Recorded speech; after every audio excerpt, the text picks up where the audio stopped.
Magkakasuhan na tayo.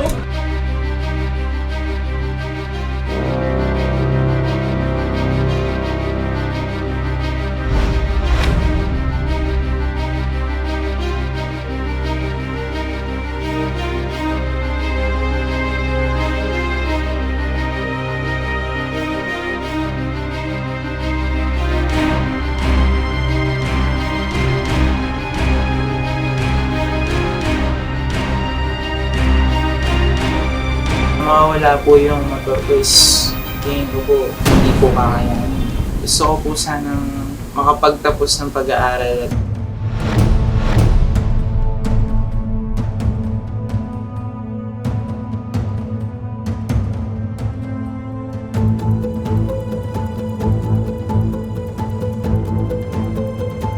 Kayo malapa?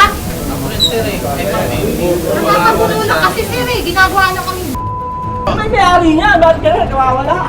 Hindi po. Nawawala yung may-ari. Ayun ang gusto namin mangyari, balik yung pera. Sir, tinatanong ako kung ano gusto ko mangyari. Paano ko sabihin ko gusto mo mangyari nga? Sir, sabihin ko kung gusto ko mangyari. Ano gusto mo mangyari?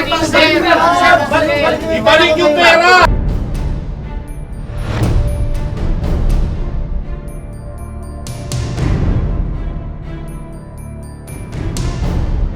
Mga kapuso, sa ika-6 na palapag ng gusaling ito, nag-oopisina ang DigiCars. Kukunan natin sila ng panig. Susubukin natin na makuha kung ano ang kanilang panindigan, ang kanilang katayuan hinggil po sa reklamong ito. Susubukin natin kumatok at magtanong kung meron pang personnel, pati na ho doon sa 6th floor ng building na ito.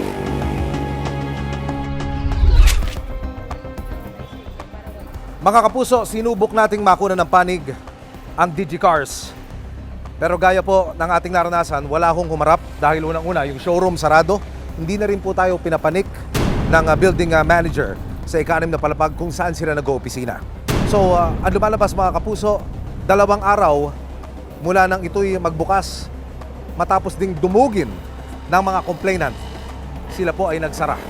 At hanggang sa mga oras na ito, nananatili ang kanilang opisina, mistulang inabandona. Panluloko nilang ginawa nila.